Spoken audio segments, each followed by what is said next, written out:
Olá, bom dia, boa tarde, boa noite a todos e todas. Hoje temos mais um episódio do programa Arte e Precariedade, e para esse episódio, nosso convidado é Cristos Nóbrega.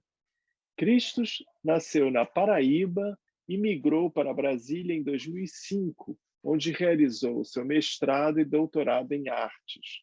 Praticamente toda a sua trajetória artística desenvolve-se a partir da capital do país, Brasília, cidade à qual dedicou a série Atos, de 2019. O corpo e o espaço constituem problemas centrais na poética de Cristos Nóbrega. O espaço da casa, da família, do trabalho, o corpo na relação com essas estruturas espaciais e sociais, as fronteiras mais ou menos delimitadas, as passagens mais ou menos abertas dessa permeabilidade incessante, a influência dessa comunicação na constituição das subjetividades e na estruturação dos corpos. O espaço, no trabalho de Cristos, não equivale à extensão, consiste, sobretudo, em uma linguagem que nos fala e participa de nossa constituição. O que se experimenta na instalação Fábrica de Pipas é o poder do isolamento sobre os corpos, a regulação dos tempos e das atividades, a linguagem do trabalho fabril, a linguagem jurídica dos contratos e das normas. Em dicionário feminino, podemos vivenciar os sentidos dados à mulher na cultura, em outra cultura, na China, em outra língua, o mandarim. As palavras formadas com o termo mulher, como esposa, por exemplo, podem mostrar certos comportamentos culturais. Esposa igual a mulher mais vassoura.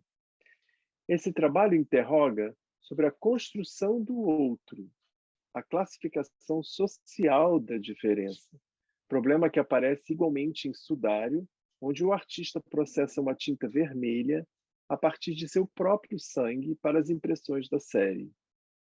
Sudário foi realizado após a proibição de doação de sangue ao declarar sua homossexualidade.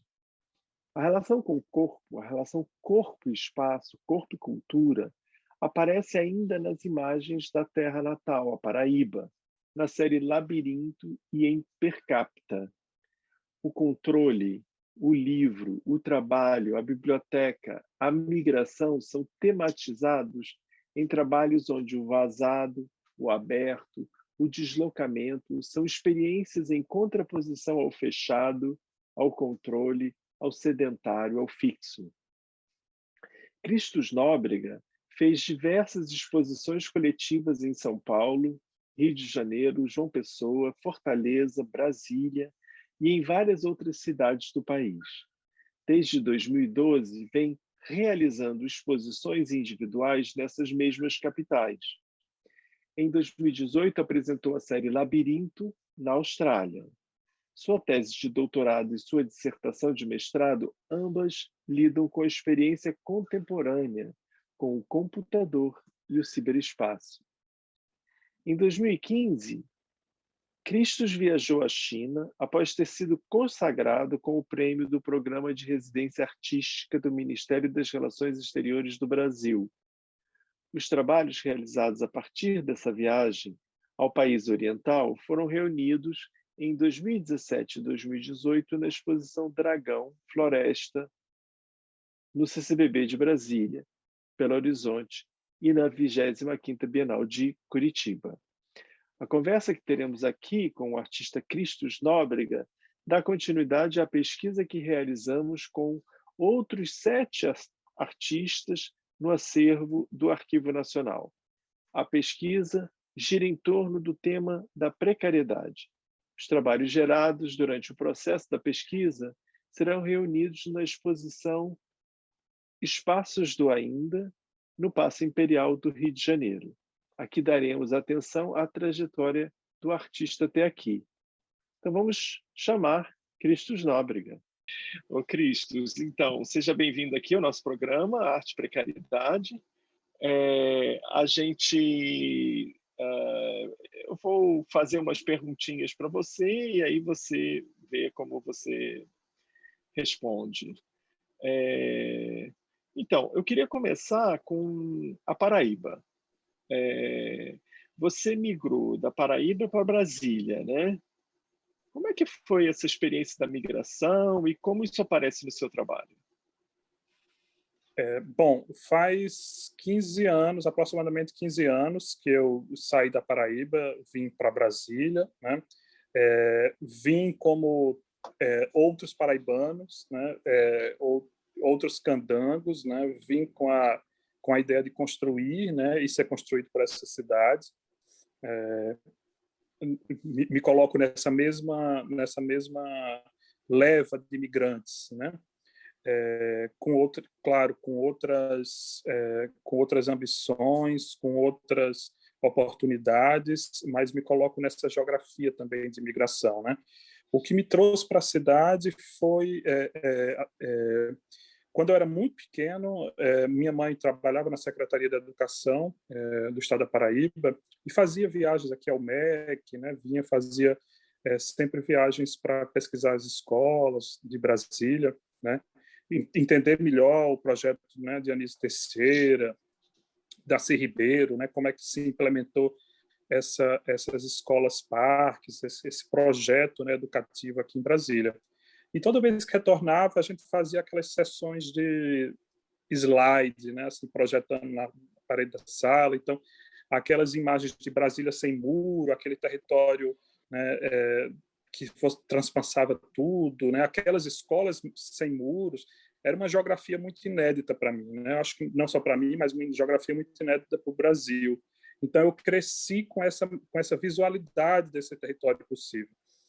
E quando a Paraíba, né, meu estado natal, ele se esgotou para mim e eu também me esgotei para ele, né? Quando a gente chegou no momento ali que era o estrangeiro precisava acontecer, né? Aí eu decidi vir, né, para Brasília, para esse meu território de memória, né? Que faz que isso é uma constante no meu trabalho, essas discussões de deslocamento e de território, né? E aí vim para Brasília tentar me reconhecer, né? Reconhecer esse mesmo paraibano através de outros novos espelhos, né? E cá estou há 15 anos, né? Construindo o meu novo território. Mas a migração ou a Paraíba aparece no seu trabalho, né? Por exemplo, tem o per capita que você criou uma relação com rendas, né? Tecer rendas a partir de cabelos de pessoas, de mulheres da Paraíba. Como foi esse trabalho? Como é a questão do fluxo migratório para você? Luiz, a partir de algumas experiências de deslocamento, entre elas os fluxos, né, as migrações, né, assim, mas que eu pratico, né, dentro da minha vida e da minha prática artística, né, eu fui tentando, depois que eu fiz uma coleção desses pequenos movimentos, né, eu fui entendendo que existia uma certa lógica ou possíveis agrupamentos entre esses tipos de deslocamentos, né? O que eu termino chamando de uma metodologia da viagem, né? Uma viagem que tem, né, um método baseado em mitos, né? E aí eu tenho 3 grandes mitos que organizam, né? Assim, digamos assim, o que me guiam, né? Dentro desses procedimentos de viagem, e um deles é o mito do filho pródigo, né?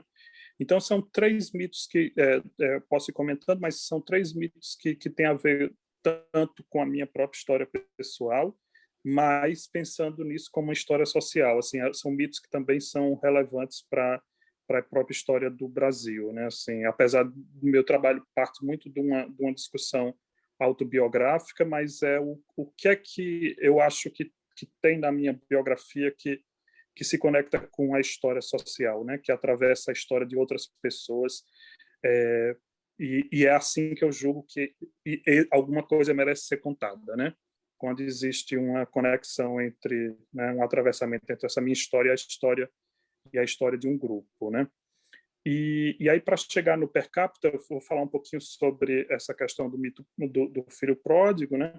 Normalmente é um mito bíblico, né? Então a gente vem aí de uma tradição judaico-cristã, que é também uma base, né, uma base problemática também, né, da construção histórica do Brasil, né? E de uma certa forma esse mito ele sempre foi vendido como um mito do arrependimento, né? A base, né? A base do cristianismo é a culpa, né? A possibilidade de se arrepender, né? E o mito do filho pródigo é o mito do desviante, né? Resumidamente, existia um rei com 2 filhos, um chega para o pai e diz, olha, me dá minha parte da fortuna, que eu quero ir viajar o mundo inteiro, quero gastar tudo, quero aproveitar a vida, quero conhecer tudo, não quero ficar aqui, né, sob a sua sombra. E o rei dá, ele vai, gasta tudo, aproveita tudo. Quando não tem mais nada, ele diz, opa, acho que talvez seja a hora de voltar, né? E aí ele volta. Quando ele volta, o rei oferece uma super festa para ele, manda matar os melhores novilhos, faz aquela super celebração.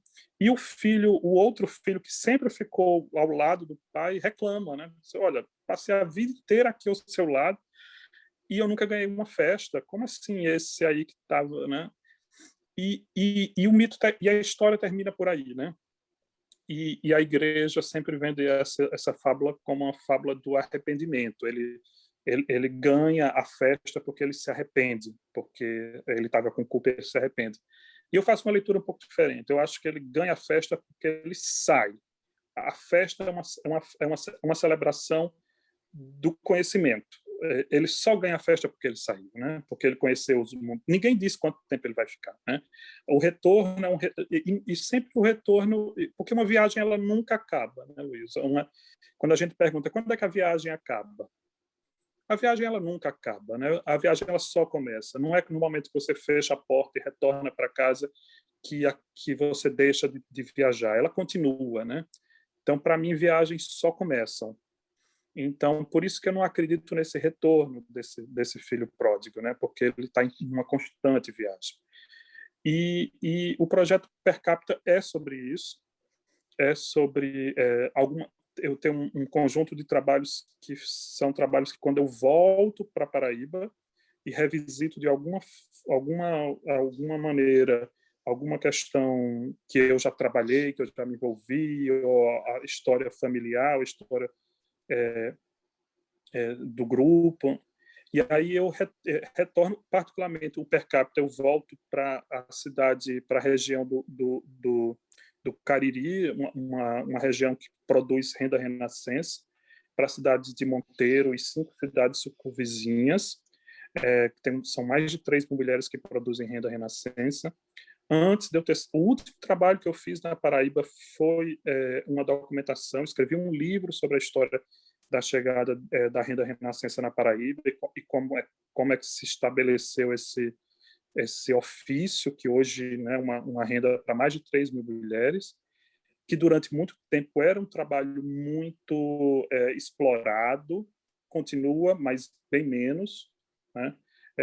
Grandes atravessadores chegavam na região e compravam as peças a baixíssimos preço e revendia a valores astronômicos, né? Já começa aí uma discussão sobre o meu interesse também sobre a precariedade, sobre a percepção da precariedade dentro de uma perspectiva também econômica, política, né? E quando eu escrevo esse livro, eu vou contando, né, dentro dos relatos históricos, surgem muitas histórias de precariedade, né, de exploração, né, dessa feminilidade desgastada, né? E depois de 10 anos que eu lancei o livro, eu decidi voltar para a cidade. Eu não tinha mais voltado lá. Voltei para fazer esse trabalho. Na verdade, eu queria reencontrar essas mulheres e ver como é que estava a situação delas. E como foi o processo que você pede o cabelo delas, né? Isso. O trabalho consistia, basicamente, era uma ação performática na cidade. Eu anunciei nas rádios comunitárias, nas paróquias, nos carros de som que perambulavam pela cidade, que eu estava comprando cabelo de rendeiras, né? Não tinha muita explicação, né? Então eu espalhei cartazes e flyers pela cidade, né? Pensando, claro, em todo aspecto mágico e simbólico do que significa um cabelo, né? O cabelo dentro, enfim, dentro do campo da magia, da própria tradição filosófica, o poder do cabelo, enfim, o fetiche do cabelo, a feminilidade pelo cabelo. Achava que o cabelo era um ícone, né, um símbolo importante desse processo, né? E aí eu convido, bato de porta em porta e digo que estou comprando o cabelo delas, tento negociar, né, de uma certa forma revivendo essa miséria que é essa performance dos exploradores, né? Me coloco um pouco nesse lugar de performatividade, né? E negocio essa compra do cabelo delas e com as madeixas eu devolvo a elas e encomendo uma renda para que elas teçam com os próprios fios, né? E junto com o trabalho eu peço que elas me apresentem 5 objetos, os 5 objetos mais importantes da vida delas também, e eu documento esses objetos e tento reconstruir um pouco a história tal qual eu tinha, né, feito há 10 anos atrás, mas agora uma reconstrução menos histórica e uma reconstrução mais poética, né, de quem são essas mulheres. E aí o projeto são 10 mulheres que venderam seus cabelos por 10 justificativas completamente distintas, por 10 interesses distintos, né? Então, a gente vê que nesse curto espaço de tempo, muita coisa muda, né? Na cidade e na região, E, através da dignidade do trabalho, né? e como esse trabalho foi exposto? Ele foi exposto? Esse trabalho ele só foi exposto, ele não foi exposto inteiramente, nunca apresentei esse trabalho. É um trabalho que Existe materialmente as rendas? Existem as rendas? sim, sim, sim. Eu só apresentei um pequeno fragmento desse trabalho numa feira dentro de um contexto outro, que não era museológico, em Miami. Mas é porque para mim ainda é um trabalho, apesar de eu ter finalizado, mas é um trabalho que eu ainda preciso de mais tempo para entender, para Como ele se reconfigurar. processa? Exatamente. Então, foi muito doloroso fazê-lo, foi muito doloroso reviver os processos, estar nesse lugar de performatividade também do explorador, né? Assim, então é um trabalho que eu ainda fico, que tem suas aparas ainda para ser feito, assim.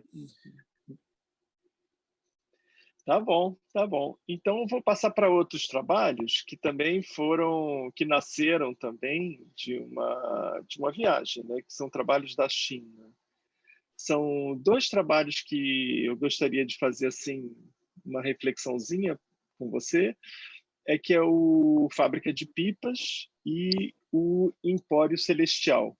Então, porque são dois espaços, né? Um é um espaço bem fechado, ele tem uma fábrica, ele tem o bate-ponto, ele tem um relógio, ele tem um tempo controlado. E o Empório Celeste, ele é todo vazado, né? Então, o espectador, que é participante, né? Tem também essa relação do participante, todos os dois. Ele entra no trabalho, mas o trabalho é todo vazado, ele vê o fora vê ele dentro. Além de tudo, tudo que ele faz não tem um comando, né? Ele abre gavetas, ele fecha gavetas, ele encontra coisas, fotos, livros, objetos. Queria que você falasse um pouquinho desses dois trabalhos e a relação assim diferente entre eles, né? A diferença entre eles. Luiz, para chegar um pouquinho falando disso, eu queria só retroceder e falar como é que eu chego na China, porque isso tem a ver com, com os dois próprios trabalhos, né? Sempre quando eu faço um deslocamento, geralmente em algumas circunstâncias eu, né, sou convidado, então não é uma viagem como a diferença, né, da viagem per capita foi uma viagem planejada, uma viagem de retorno, né, de reencontro, né? A China não, a China foi um convite, né? Então eu não tinha um planejamento para ir. Mas o que é que acontece? Sempre quando eu faço, me coloco nesse estágio de migração, de deslocamento, eu fico pensando sempre o que é que eu tenho, o que é que me une nesse lugar, né? Sempre o que me interessa é o que me conecta. E o que é que une a esse lugar, né? E aí, quando eu fui pensando na China, tirando aquela memória que eu acho que infantil que a gente tem quando está na praia, que vai cavando um buraco e que esse buraco seja grande o suficiente para que a gente chegue lá, né? Tirando essa grande memória lúdica, né? Eu lembrei do texto do Borges, né? Que estou falando sobre o Empório Celestial dos Conhecimentos Benévolos, né? Esse texto que ele fala de uma enciclopédia chinesa, né? E aí ele vai descrevendo que nessa enciclopédia existe uma classificação dos animais que é completamente diferente da classificação que a gente tem, da classificação das coisas, dos animais, enfim.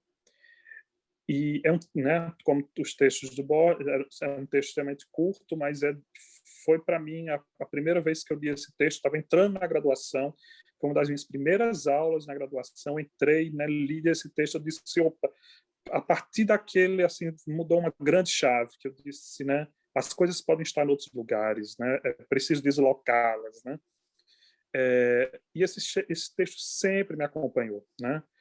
Então, eu tenho alguns textos que me acompanham, né, que ficam adormecidos, mas que surgem. Então, quando me convidaram para ir para a China, esse texto veio. Né, eu disse, é claro, o que é que eu vou fazer lá? Eu vou atrás dessa enciclopédia.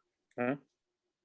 Claro que a enciclopédia é uma enciclopédia fantasiosa, não existe, né? Se especula se existe ou não, mas para além dela existir ou não, é claro que ela existe, porque eu já li sobre ela, né? É claro que ela existe, porque eu já imaginei ela, né? Então, o que é o existir, né? Enfim. Então, eu vou para a China disposto a encontrar esse livro, né? E uma das coisas que eu acho que eu sempre me coloco num estado de viagem me colocar no estado de pedir ajuda. Assim, eu sempre me coloco no lugar de fragilidade e digo para o outro que me hospeda, né, para esse outro, eu dou a chance dele exercer a estética da hospitalidade. Sim. Então, eu digo que eu preciso. Assim, eu sempre me coloco em qualquer estado de viagem, eu digo, olha, eu preciso que você me ajude, né? E aí nesse momento a gente é uma forma que também que você conhece sempre o outro, né? E se conhece também, né? Esse estado de solitude, né? E eu fui muito bem recebido na China e era sempre que eu conhecia alguém, encontrava alguém, eu dizia, eu preciso encontrar esse livro. E é claro, quando a gente está falando de China, a gente está falando de acesso à informação, de barreiras, de todas essas dificuldades. E achar um livro, para mim, eu pensava também sobre essa metáfora, né, do acesso à informação. E eu ia tentar entender um pouco mais a China nesse sentido. E eu pedi às pessoas para acharem, né? Eu não falava nada de mandarim, né? Então, pedi ajuda. E as pessoas iam, eu acho que pode, vamos naquela biblioteca, né? E algumas bibliotecas eu consegui entrar como estrangeiro, outras não, outras eram mais difíceis, tinha que explicar exatamente o que era, né? E aí ia me colocando nesse estado de ser ajudado por desconhecidos, né? E nas bibliotecas eu fotografava essa busca por esses livros, né? E nunca encontrando. Chegou um momento que tinham várias pessoas em torno, né, dos 3 meses que eu passei lá me ajudando nesse processo, né? E essa instalação, o Empório Celestial, é sobre isso, né? Então, como é uma a minha busca lá era uma busca desordenada, não era uma busca com roteiro, eu ia me dando deixando, né, o vento me guiar, né, as pessoas que iam aparecendo me guiarem, então não tinha tanto roteiro. Eu achei que a instalação precisava também trazer um pouco disso, essa ansiedade, por isso que tem tantas gavetas, tantas coisas para se abrir, puxar, tal. Então é uma ansiedade pelo encontro, mas que não é roteirizado, né? Então eu acho que é de certa forma por isso que a instalação também está ali aberta, atravessada, porque são os fluxos possíveis, né? Você está aqui, mas de olho lá, né? Então acho que é um pouco disso, né? E em contraponto, né? A fábrica de pipas, né?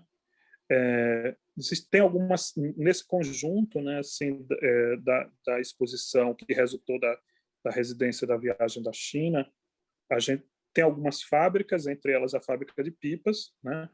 Então, a instalação é uma fábrica, eu ouso a dizer que é a maior fábrica de pipas do mundo, pelo número de funcionários. Hoje eu tenho quase 6.000 funcionários cadastrados na fábrica. Então, o que é que acontece? É uma fábrica, tem um sistema jurídico, né, que organiza quais são as relações de trabalho na fábrica. Esse sistema jurídico chama 1111, né? O 11, além de ser um número da sorte, né, dentro de algum contexto chinês, 11/11 também foi o dia e mês que a gente teve as mudanças das leis trabalhistas no Brasil. Então, eu costumo dizer que a minha fábrica ela já foi lançada dentro das novas perspectivas neoliberais brasileiras. Então, foi quando a gente teve aquele desmonte da CLT, teve todas aquelas questões. Então, isso já está nas normas de contrato da fábrica. Então, a audiência, o público, ele é convidado a participar da performance, né? Então, ele fabricando vai pipas, né? fabricando as pipas, ele se cadastra e fabrica as pipas, né? Então, de uma certa forma, existe um jogo, né, dentro do projeto, que é a cada 11 pipas que ele fabrica, ele ganha uma de pagamento. A diferença das outras 10 que ele fabricou é que essa 11 vem um carimbo, né? Carimbo oficial da fábrica. Então tem essa questão do fetiche da mercadoria, é uma discussão da mais-valia. E se ele fizer 1.000 pipas, o primeiro funcionário que fizer 1.000 pipas leva como pagamento uma pipa folheada a ouro, uma pipa que eu executei, né? E entra sobre essa discussão do fetiche da mercadoria também, e como é uma dimensão a gente está pensando sobre essas relações de trabalho, não? Então faz muito sentido que seja um espaço um pouco mais prisional e menos aberto para o devaneio do mundo, né? Para que você foque ali na feitura. Isso que você falou agora, um aspecto prisional e o outro, o devaneio, né? No Fábrica de Pipas, esse espaço externo, né, que é um espaço interno, né, prisional, esse espaço externo, ele tem uma linguagem muito determinada que formata o corpo, né, do espectador. Ele fica sentado tantas horas, trabalha, tem uma linguagem que formata. Né? Ele tem um horário, ele tem um bate-ponto, né? Toda uma coisa que talvez a gente já tenha esquecido de como funcionam as fábricas. Né? Poucas pessoas, um número muito menor do que era no início do século XX de trabalhadores de fábrica. E o Empório Celestial é curioso porque o Empório Celestial não tem nada que determine esse espaço externo. Ele, na verdade, ele não é tão claramente externo, porque o que é externo, que é interno ao espaço, é também vazado. Então, o interno continua no interno, no externo, e a linguagem que existe ali, prévia, digamos assim, é mais os dois seriam uma proposição, digamos, mas a proposição do primeiro tem uma linguagem que formata o corpo, né? A segunda, você não sabe que gavetas abrir, você abre, de repente encontra uma coisa misteriosa, né? São livros fotografados, objetos. Então tem uma diferença muito grande de linguagem, né? Digamos assim, de relação com o espectador, né? É por isso que eu chamei a atenção desses dois ambientes, até porque você tem uma relação de arquitetura com a casa, né? Foi o seu objeto de estudo no doutorado, né? Sim, sim. Eu acho que esses dois objetos, me interessa muito essa relação também do arquitetônico, do estar contido, do conter estar contido, né? É, que, é, e quando a gente pensa na casa, na tese eu tinha a ideia da casa como molde, né? Então, quando a gente está pensando na escultura, né, dos moldes tradicionais, né, a escultura, né, feita em cera que derrama, né, o bronze dentro do molde e ela sai, enfim, pensando na forma clássica de esculpir através né, do molde, eu faço a mesma analogia com a casa, né, com o espaço arquitetônico, né? Então ele sempre modela o corpo, conforma o corpo. Então, para mim, no momento que eu estava fazendo a tese, pensando a casa, eu estava pensando a ideia da família, do sujeito, né, da matilha, como eu prefiro chamar, como obra de arte, né, assim. E a casa como essa estrutura que conforma essa obra, né? E pensando um pouco sobre essa responsabilidade do que é modelar um espaço para se viver dentro dele, e o quanto ele é determinante, né, na nossa percepção de mundo, né, nas nossas construções sociais, nos nossos valores, né, como a arquitetura ela é determinante, né?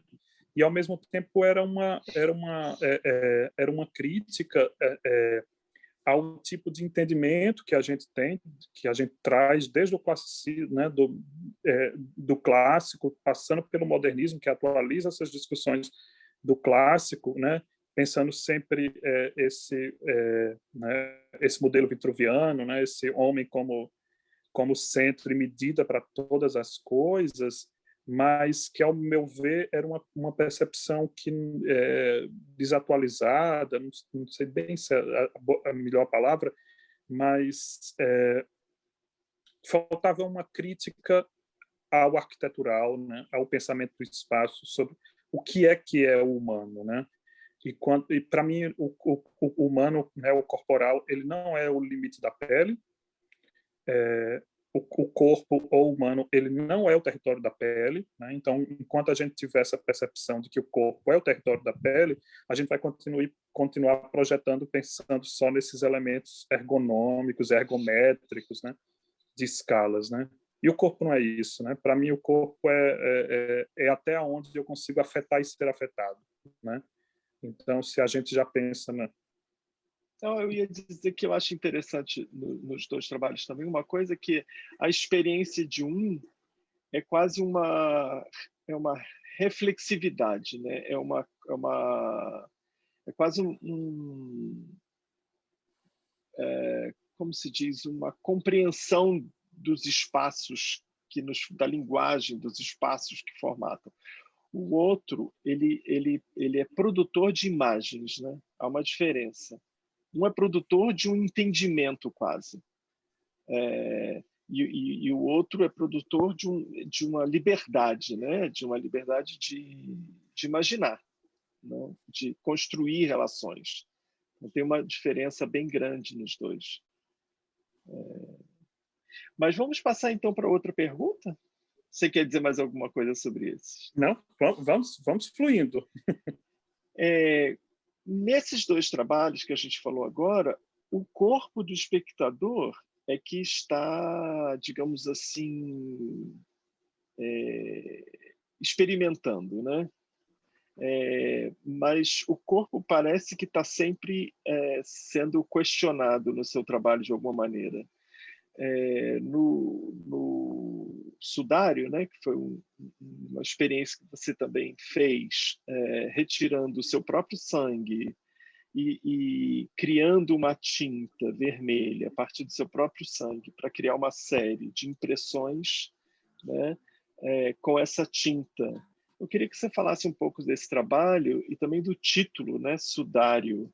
Quando eu falo dessas viagens do filho pródigo, né, então, assim, para mim o sudário está dentro desse contexto dessas viagens do filho pródigo, né, porque são esses retornos que eu faço, que eles sejam da ordem geofísica, quer dizer, eu volto para a cidade X, que eu tinha feito alguma coisa e revisito e faço alguma coisa, como podem ser retornos que sejam só históricos ou retornos de memória, né?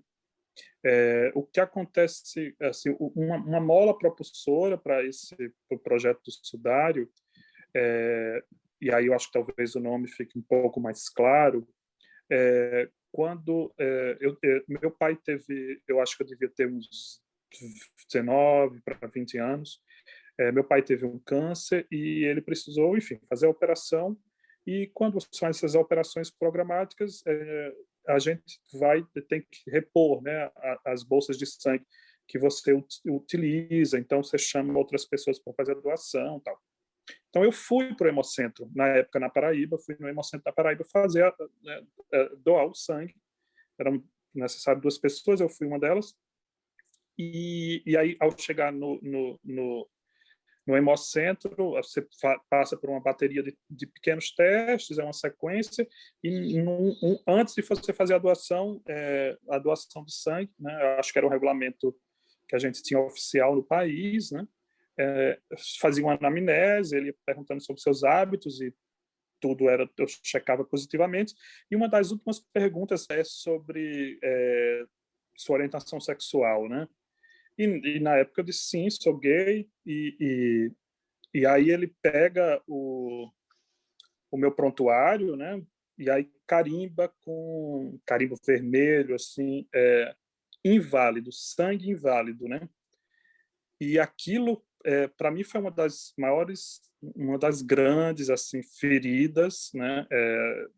Da minha, né? Como assim o Estado reconhece o meu corpo como corpo inválido, né? Assim, e eu não posso doar o meu sangue nem né? Assim, para minha própria família e eu como do grupo O, doador universal, né? Como é que se dá essa invalidez, né? E é isso, né? Não era só o Brasil, mais de 70 países do mundo viviam nessa mesma regra. Qual era E, o e ano?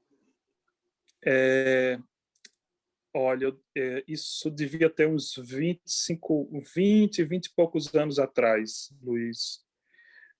A lei só mudou recentemente, né? Tem um ano e pouco, né? Que essa lei foi mudada. E aí eu fiquei, né? Com essa memória e quando eu resolvi fazer o projeto Sudário, foi quando eu decidi voltar, resgatar, fazer a viagem do filho pródigo, né? Revisitar aquilo e mais uma vez pedir ajuda, né? Porque foi uma bateria de engenheiros químicos, laboratoristas que trabalharam, né, comigo ao longo de 2 anos, né? Para transformar o sangue em tinta de impressora, né? Um processo, né? Transforma o sangue em pó, mistura com um anticoagulante que vem do veneno da cobra, tem antioxidante para, enfim, manter um processo. Foi um processo ali de engenharia que eu acho que é o que ajuda a distanciar, né, essa descoberta da tecnologia ou esse trato com a tecnologia, eu acho que ajuda a trabalhar com aquela matéria e distanciar um pouco simbolicamente do que ela significa para que a gente consiga executar o trabalho, né? E aí eu decidi imprimir uma série de flores, né? Assim, são séries só de plantas e flores, são imagens muito ingênuas, né? Que a princípio decorativas no sentido mais infantil assim da imagem, né? Então elas, se você não vê na legenda que ela é feita de sangue, é só uma flor vermelha.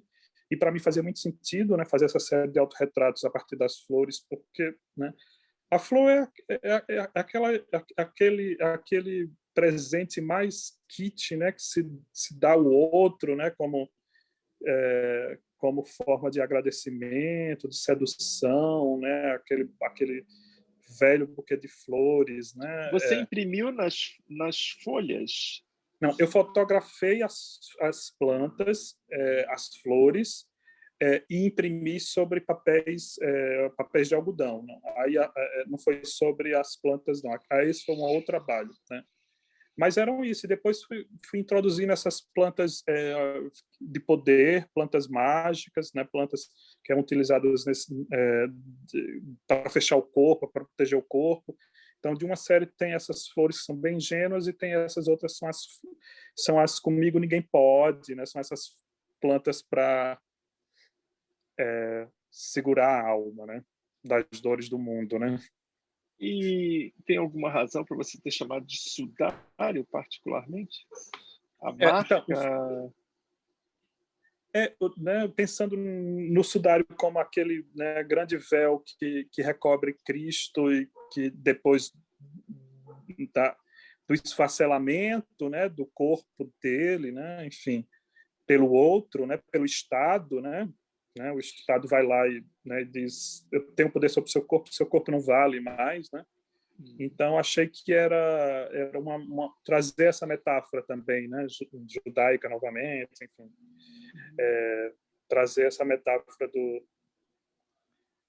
corpo Sua família é muito ferido. religiosa? Sua cultura é religiosa, assim? Não.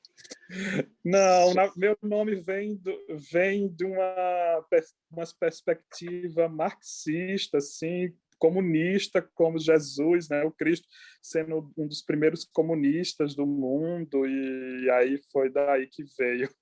Quem era o comunista, mãe e pai ou só a mãe? Os dois tinham um berço ali revolucionário, então me Entendi. vem. Sua mãe era da educação e seu pai Era odonto. Mas os odontologia. dois eram professores, né? Então tinha um pouco dessa relação com a educação, né? Tá. Vamos voltar ao problema ali da fábrica, um pouco do controle. Você também tem outros trabalhos que lidam com esse problema do controle, né? Tem o passeio controlado e tem o 89 passos, 89 linhas, que é uma ação que você faz na praça... Como é que é o nome da praça na China? Da Paz Celestial. Paz Celestial, isso. Você pode falar desses dois trabalhos para a gente? Sim, sim. O que acontece, bom, falando um pouquinho da praça, né? Bom, todo mundo conhece uma imagem icônica, né? Aquela a partir de 1989, tá aí, é daí que nasce o nome do trabalho, né? Os 89 passos, do estudante chinês parando aquele tanque de guerra, naquela fila de tanques, né? O fotógrafo que fez estava escondido no hotel, esconde o rolo de filme dentro do vaso sanitário, depois sai da China e consegue compartilhar essa imagem no mundo, né? Então acho que é uma imagem que foi muito marcante na minha geração, né? É uma imagem histórica, né? E quando eu tive a chance de ir, eu pensei, né, claro, né, em fazer alguma coisa em relação a essa imagem, né, que marcou tanto, né? Então eu volto para a mesma praça e aí eu coloco a câmera dentro de uma bolsa, assim, mais escondida num canto, e aí eu faço. A gente sabe que também tem uma certa regulamentação sobre o uso da internet, né, na China, mas o Google é proibido, né? Então, mas naquele momento eu faço um desenho, né, assim, usando o Google, uso um sistema de VPN, né, que eles chamam na própria China a nova geração, né, que não viveram exatamente a revolução cultural, então que eles usam esses sistemas para driblar, né, o governo e acessar os sites que são proibidos, né, de uma maneira geral. Então, de posse dessas mesmas ferramentas que são utilizadas pelos atuais estudantes na China, né, então, pensando lá que a revolução, né, aquele também se deu pelo um estudante, eu uso essa ferramenta que os estudantes usavam lá e vou para a praça, e aí ligo o GPS e eu começo a fazer um desenho, né, que é uma mancha, né, uma mancha vermelha, né, que aí eu vou fazendo 89 linhas, cada linha com 89 passos. Então, o GPS vai gravando o meu deslocamento e no final ele me dá um gráfico, né, que é essa mancha vermelha dessas minhas idas e vindas no espaço, né, lá. A mancha vermelha só aparece no gráfico do GPS, né? Não foi no chão da praça. Exatamente, que era um desenho, é um desenho virtual, né, que é um desenho matemático, é um desenho abstrato, é um desenho que está, né, nas nuvens, né, mas eu consigo baixar e materializar esse desenho, né, imprimir esse desenho. Então, ele tem essa relação também que eu acho que é sobre algumas ações que são invisíveis, né? Assim, o uso das tecnologias para criar esse manto de invisibilidade, na verdade, estava acontecendo um desenho ali, mas que não era visível para ninguém, né? Então, como é que você dribla algumas estruturas de poder também, né? Então, se torna invisível e imaterial em algum momento. Acho que eu estava interessado um pouco sobre esses dribles, né? E o passeio controlado, Cristos? O passeio controlado, né? Assim, a China é uma, assim, quando a gente pensa nos inventos do mundo, a China inventou, né? Acho que uma boa parte deles, né? Então, do chá, o macarrão, né? Passando pela pólvora, a bússola, passando pela cópia, né? Inclusive a invenção da cópia também, né? Enfim. E a pipa é uma delas, né? Que a pipa era utilizada com fins bélicos, né? Inicialmente com fins bélicos, militares, né? Então era um sistema de comunicação entre os diversos grupos, né? Os exércitos. Então levantava-se alguma pipa de uma determinada cor, fazia um determinado movimento, significava tal coisa, e assim eles iam avançando e conquistando os territórios, né? Algumas usavam com pólvora, armadas também, enfim. E depois é que com o tempo é que a China vira, com o tempo é que a pipa vira esse brinquedo ingênuo, né? Esse brinquedo que atravessou todas as culturas, né? De uma maneira geral, né? Então, pensando mais uma vez nessas relações de memória, do que fez parte da minha infância, né? A pipa como exemplo, eu quis trazer, né, a pipa pelas diversas perspectivas, né? Uma delas é a fábrica de pipa, dessa ideia do labor, né? E a outra era pensando um pouco nessa delicadeza. Eu vi muitas cenas lindas assim dos fins de tarde, que a pipa não é um brinquedo infantil na China, assim, é um brinquedo de idosos. Então, muitos idosos vão para as praças, né, os parques, nos fins dos dias, e soltam aquelas pipas, né, tem concursos, né, mas soltam aquelas pipas. E aquela cena me marcou muito, né, assim, aqueles velhos, né, segurando aquelas pipas majestosas, né, com aquele fio, né, ali, aquele fio que liga, né. O passeio nesse título é o passeio da pipa? São muitos passeios. São muitos passeios, mas eu acho que é o passeio da pipa, mas a pergunta é quem é a pipa, né? Quem é a pipa nessa história, né? Assim, quem é que está preso por esse fio, né? Quem é que Tem consegue? esse outro que está ligado a você por um fio, né? Exatamente, né? Quem é que consegue lamber ali o céu e voltar para a terra, né? E tem um pouco claro, e eu acho que quando me vem essa relação desse fio, desse passeio controlado, desse fio que liga né, o céu e a terra, vem também o pensamento do Tao, né, vem também as relações do I Ching, né, que são as bases, são esses duplos, né, montanha e terra, céu e terra. Então são sempre essas relações de duplo, né? Essa pessoa que está tão presa à terra, mas desejando o céu, né? Mas eu imprimi sobre essas pipas todas diversos rostos de chineses, né? Que eu ia encontrando na rua, ia fotografando, e aí imprimi todas essas diversidades, né? Assim, na instalação é interessante que você, acho que é uma das primeiras sensações que lhe dá é de diversidade, né? Assim, que nos confronta exatamente com o nosso primeiro grande preconceito de homogeneização do outro, né? Que eu acho que é o primeiro grande preconceito que a gente tem ao encontrar o exótico, né? O outro, né? Que não é familiar, né? Assim, né? Que são as primeiras bases do preconceito, né? E ao mesmo tempo, lembrando que os chineses eles também fazem essa adoração aos antepassados, né? Então tem, para mim também tem um pouco dessa memória dos que foram, né? Esse céu povoado pela história dos antepassados, né? Cristos, falando de mais um trabalho da China, né? Falei de poucos trabalhos que não foram da China, mas é porque é um conjunto tão grande e também meio grandioso um pouco. O Muralha, que foi também uma caminhada na Muralha da China, né?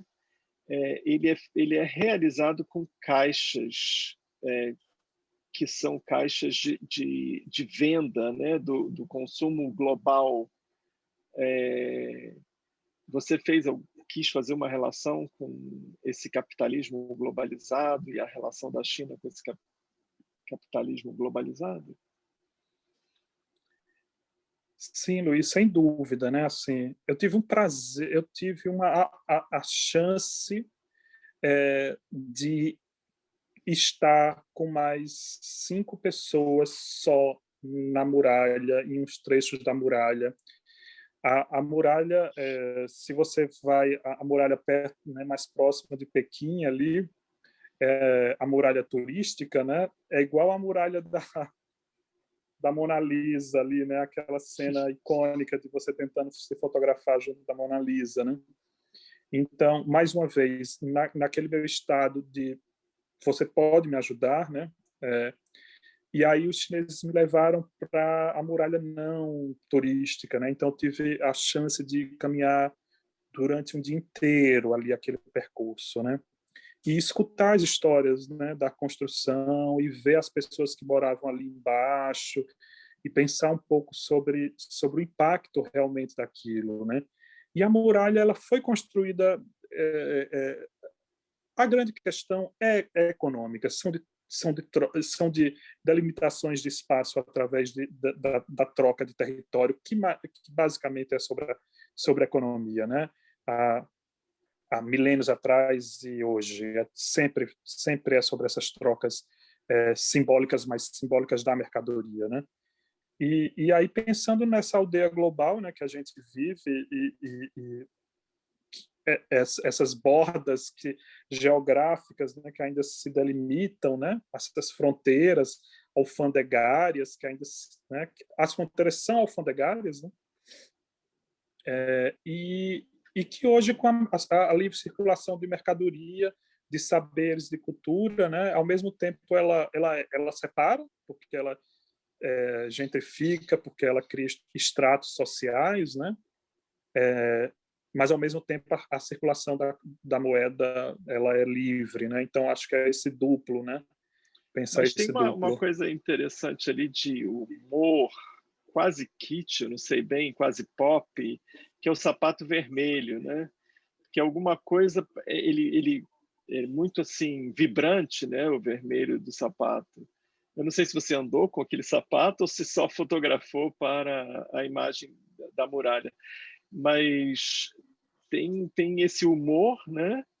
e também fala de alguma contradição, porque as mercadorias parecem poder andar enquanto as pessoas não podem, uma vez que a muralha é também impedidor de transferências humanas, né, de deslocamentos humanos.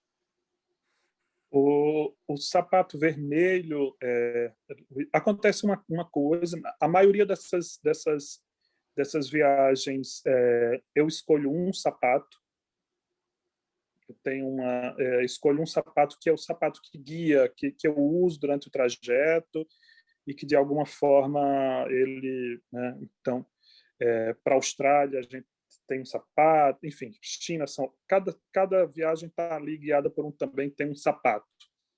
E esse sapato vermelho foi um sapato fabricado na China, que eu compro no Brasil, né, vermelho, claro, como, enfim, uma cor extremamente simbólica para a China, né?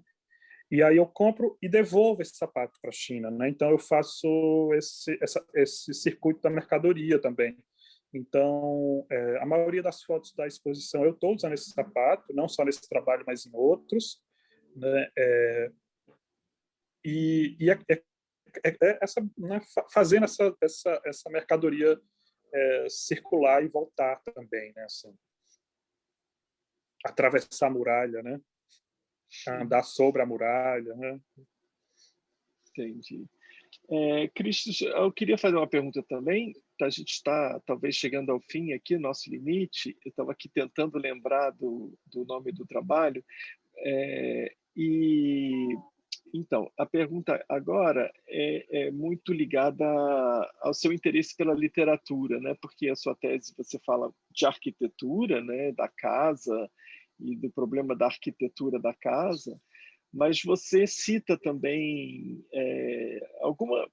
você tem uma relação com a literatura que parece forte, né? Ela aparece com o nome da Clarice na tese, com uma brincadeira bem humorada também, parece que tem sempre um certo humor aí. Também tem a pipa que aparece pelo escritor chinês Lu Xun, né? E tem o conto do Andersen, né? No trabalho do... Eu fui olhar e já esqueci o nome. No trabalho do Roupa Nova do Rei. Né? Qual o interesse que você tem por literatura? Qual a sua relação com a literatura? Luiz, vários trabalhos eles surgem a partir do livro, ou eles também surgem e voltam, às vezes falam sobre o livro, né? Porque tem o Borges também, né? O Borges, né? Agora eu estou, né, fazendo um projeto novo com a família dos Elins do Rego me convidou para fazer um projeto a partir do Menino de Engenho, né? Que o ano que vem vai fazer os 90 anos. Então é outro livro que, né, tá se transformando em uma outra exposição também. Eu vou também fazer o projeto gráfico do livro. Então eu sempre tive um interesse, eu acho que eu acho que começa por um fetiche, né? Um fetiche pelo que é o objeto livro. Eu acho que pelo objeto em si, né? Assim, sempre tive a chance de estar cercado pela literatura infantil, de estar cercado por esse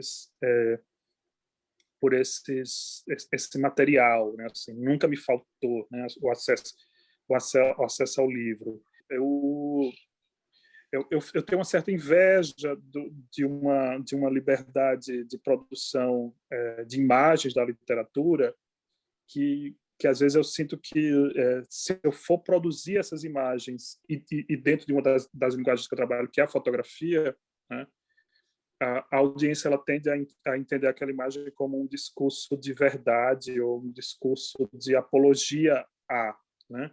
E não aquela imagem como uma pergunta ou aquela imagem como uma ficção.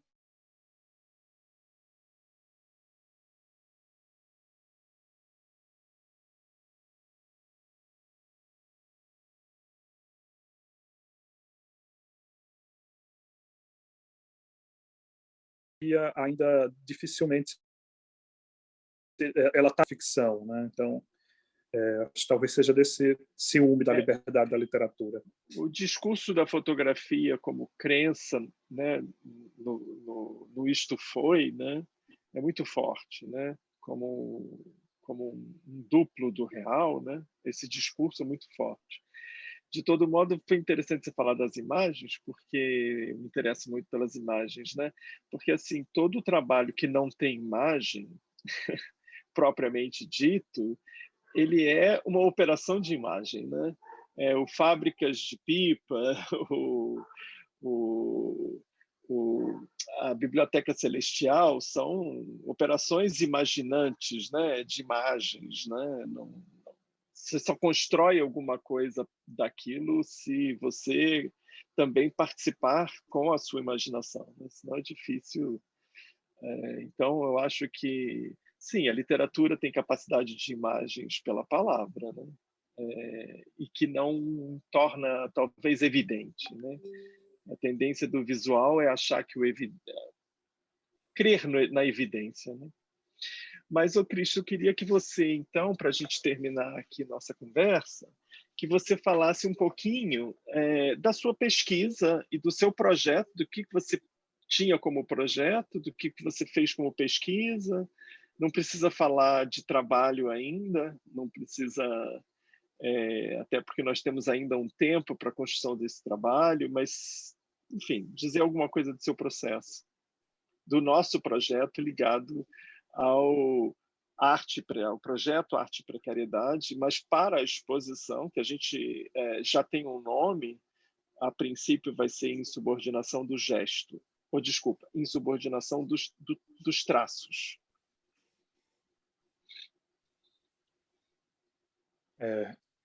Adoro as duas coisas, né? A insubordinação e o traçado, né? A gente... Luiz, a partir do seu convite sobre precariedade, né? Da gente pensar juntos, né, sobre essa dimensão do precário, né? E através do acervo, né? Partindo da ideia do acervo, da memória, né? Que é uma questão que muito me interessa, né? Pensar sobre essa memória individual, memória social, né? Basicamente, o que é que eu pensei, né? Enfim, era sobre a presença da migração, né? Sobre a presença dos paraibanos dentro do contexto do Rio de Janeiro, né? Já pensando que a exposição também vai ser lá, né? E como é que um substantivo se transforma em adjetivo, né? E como é que essas coisas, ao fazer essa transformação, como é que elas se precarizam, né? E aí eu parti da ideia do Paraíba, né? O Paraíba, esse sujeito, né? Que vira essa massa, né? Que perde essa sua identidade quando ele migra, né? Quando ele vira esse grande rótulo, né? Assim, que é muito útil, né? Ele ser transformado nessa massa, né? Porque quando se transforma, quando se dá esse rótulo do Paraíba, né? Toda a capacidade subjetiva, né? É anulada, né? Existe uma violência simbólica enorme nisso e se reduz o sujeito a uma força de trabalho, né? Uma relação motriz, assim, né? E pensando nessas relações de trabalho que estão lá, né, na Fábrica de Pipa, em outros projetos como no Per Capita, né? Que me interessa muito sobre essas discussões da precarização através do trabalho também. Foi aí que eu cheguei na ideia de tentar pesquisar um pouco mais sobre a migração paraibana, né, no Rio.